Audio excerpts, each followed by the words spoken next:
नमस्कार, मैं खुशी और आप देख रहे हैं हिंद सागर। आइए नजर डालते हैं आज की बड़ी खबर पर। भारतीय सेना ने पाकिस्तान में 4 और पीओके में 5 आतंकवादी ठिकानों पर एयर स्ट्राइक करके देश के मंसूबे साफ कर दिए हैं। भारत का मैसेज सीधा और सटीक है कि छेड़ोगे तो छोड़ेंगे नहीं, अंदर घुसकर ऐसा मारेंगे कि कहीं का नहीं छोड़ेंगे। जिन आतंक के ठिकानों पर हमला हुआ उनमें पाकिस्तान के बहावलपुर में जैश-ए-मोहम्मद के सरगना मौलाना मसूद अजहर का ठिकाना भी है। भारत की इस कार्रवाई में मसूद अजहर के परिवार के 10 लोग और 4 करीबी लोग मारे गए हैं। यहाँ तक कहा जा रहा है कि मसूद अजहर अपने लिए मौत की भीख मांग रहा है। मसूद अजहर कह रहा है कि काश मैं भी मर जाता। संदेश साफ है, छेड़ोगे तो छोड़ेंगे नहीं। पाकिस्तान और उसके आतंकी आकाओं ने 22 अप्रैल को पहलगाम में निर्दोष पर्यटकों पर हमला किया था। इस आतंकी हमले में 26 पर्यटकों को निर्मम तरीके से मौत के घाट उतार दिया गया था। तभी से देश में लगातार पाकिस्तान के खिलाफ गुस्सा उबल रहा था। आम जनता से लेकर विपक्ष तक सरकार से आतंकवादियों के खिलाफ कार्रवाई की मांग कर रहे थे। हर किसी ने सरकार को समर्थन की बात कही। प्रधानमंत्री नरेंद्र मोदी ने भी साफ कर दिया कि उन्होंने सेना को कार्रवाई की खुली छूट दे दी है।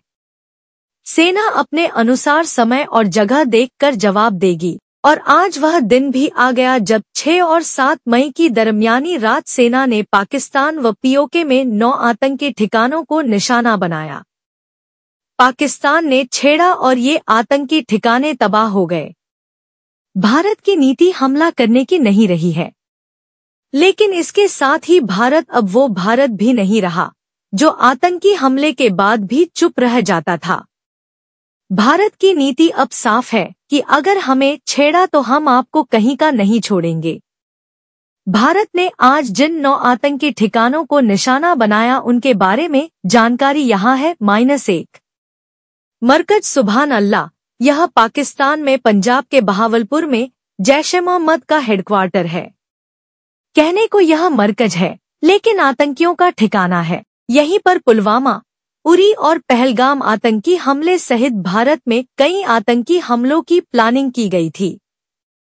यहीं पर आतंकी मौलाना मसूद अजहर के परिवार के 10 लोगों और 4 अन्य करीबियों के मारे जाने की खबर है।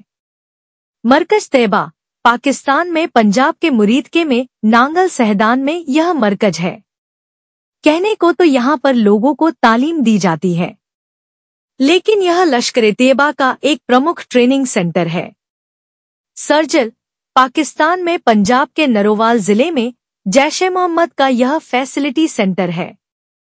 जम्मू कश्मीर में आतंकियों को लॉन्च करने के लिए इसे जैश-ए-मोहम्मद लॉन्च पैड के रूप में इस्तेमाल करता रहा है। यह सेंटर सर्जिल इलाके में तेहरा कलां गांव के अंदर एक प्राथमिक स्वास्थ्य केंद्र की आड़ में चल रहा था।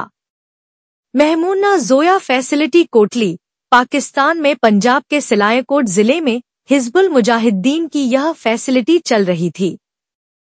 यह आतंकी कैंप कोटली भुट्टा सरकारी अस्पताल के पास था। पाकिस्तान की खुफिया एजेंसी ISI अंतर्राष्ट्रीय बॉर्डर और LOC के पास सरकारी बिल्डिंगों में छिपाकर कई ऐसे आतंकी कैंप चलाती है। मरकज अहले हदीस भिंबर पाकिस्तान अधिकृत कश्मीर के भिंबर जिले में यहाँ पर लश्कर-ए-तैयबा का आतंकी कैंप था। यहाँ से राजौरी, पुंछ, रियासी जैसे सेक्टरों में आतंकियों को भेजा जाता था। मरकज अब्बास कोटली मरकज सैदना हजरत अब्बास बिन अब्दुल मुतालिब जैश-ए-मोहम्मद का आतंकी ठिकाना था। यह पाकिस्तान अधिकृत कश्मीर के कोटली में मोहल्ला रोली धारा बाईपास रोड पर मौजूद था। यह कोटली मिलिट्री कैंप से करीब 2 किलोमीटर दूर था। मस्कर रहील शाहिद कोटली पीओके के कोटली जिले में हिजबुल मुजाहिदीन का आतंकी कैंप था, जिस पर भारत ने एयर स्ट्राइक की है। यह हिजबुल का एक पुराना आतंकी कैंप था। सवाई नाला कैंप यह लश्कर-ए-तैयबा के एक प्रमुख आतंकी कैंप था, जिसे आतंकियों की भर्ती, रजिस्ट्रेशन और ट्रेनिंग के लिए इस्तेमाल किया जाता था। यह कैंप साल 2000 से ही यहाँ चल रहा था। मरकज सैदना बिलाल, पाकिस्तान अधिकृत कश्मीर के मुजफ्फराबाद में यह जैश-ए-मोहम्मद का आतंकी कैंप था। इस कैंप को आतंकियों को भारत भेजने से पहले उनके ट्रांजिट पॉइंट के लिए रूप में इस्तेमाल किया जाता था। यहाँ पर 50 से 100 आतंकवादी रहते थे। इस कैंप को मुफ्ती असगर खान कश्मीरी चलाता था। यूएई का बयान। हमले के बाद यूएई के विदेश मंत्री ने भारतीय हमलों की निंदा करने के बजाय दोनों देशों से संयम बरतने की अपील की है।